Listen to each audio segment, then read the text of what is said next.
2025 നമ്മളിങ്ങനെ കാത്തിരിക്കുന്നു. ഏറെ പ്രതീക്ഷകൾ നമ്മൾ വെച്ചു വരുന്നൊരു വർഷം കൂടിയാണ്. അപ്പം ഒരു പുതുവർഷം പുലരുമ്പോൾ ആദ്യം പുതുവർഷ പുലരി അല്ലെങ്കിൽ സൂര്യപ്രകാശം എവിടെയാണ് പതിക്കുക? ഇത്തവണ അത് എവിടെയാണ്? പസഫിക് സമുദ്രത്തിലെ റിപ്പബ്ലിക് ഓഫ് കിരിബാസ് എന്ന ദ്വീപരാഷ്ട്രത്തിലാണ്. പക്ഷേ 30 വർഷത്തിനപ്പുറം ഈ രാഷ്ട്രം സമുദ്രത്തിൽ അപ്രത്യക്ഷമാകുമെന്നാണ് ഐക്യരാഷ്ട്രസഭ പറയുന്നത്. അപ്പൊ നല്ലൊരു പുതുവർഷത്തോടൊപ്പം ഒരു മുന്നറിയിപ്പ് കൂടിയുണ്ട്. എന്താണ് അതിന് കാരണം എന്നൊക്കെ ഈ റിപ്പോർട്ടിലുണ്ടാവും.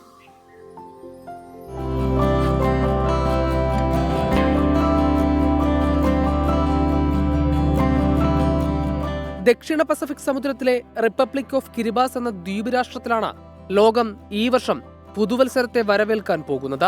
കിരിബാത്തി എന്നാണ് എഴുതുന്നതെങ്കിലും കിരിബാസ് എന്നാണ് ഉച്ചാരണം.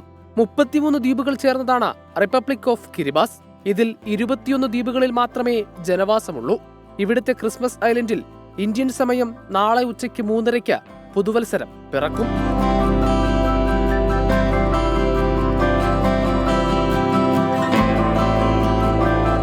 കാലാവസ്ഥാ വ്യതിയാനത്തെ തുടർന്ന് സമുദ്രനിരപ്പ് ഉയരുന്നത് മൂലം റിപ്പബ്ലിക് ഓഫ് കിരിബാസ് സമുദ്രത്തിൽ അപ്രത്യക്ഷമാകാനുള്ള സാധ്യത വലുതാണ്. അടുത്ത 30-40 വർഷത്തിനുള്ളിൽ കിരിബാസ് അപ്രത്യക്ഷമാകുമെന്നാണ് ഐക്യരാഷ്ട്രസഭ പറയുന്നത്.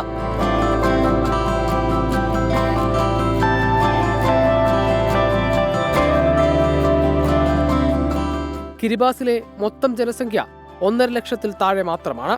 ഫിജിയിലെ ഒരു ദ്വീപിൽ ജനതയെ മാറ്റിപ്പാർപ്പിക്കാൻ റിപ്പബ്ലിക് ഓഫ് കിരിബാസ് ഭൂമി വാങ്ങിയിരിക്കുകയാണ് ഇപ്പോൾ. പക്ഷേ ജനിച്ചു വളർന്ന നാടുവിട്ട് എങ്ങോട്ടുമില്ലെന്നാണ് കിരിബാസുകാർ പറയുന്നത്. ജന്മനാടിനെ കടലെടുക്കാതിരിക്കട്ടെ എന്നാണ് അവരുടെ പുതുവത്സര പ്രാർത്ഥന.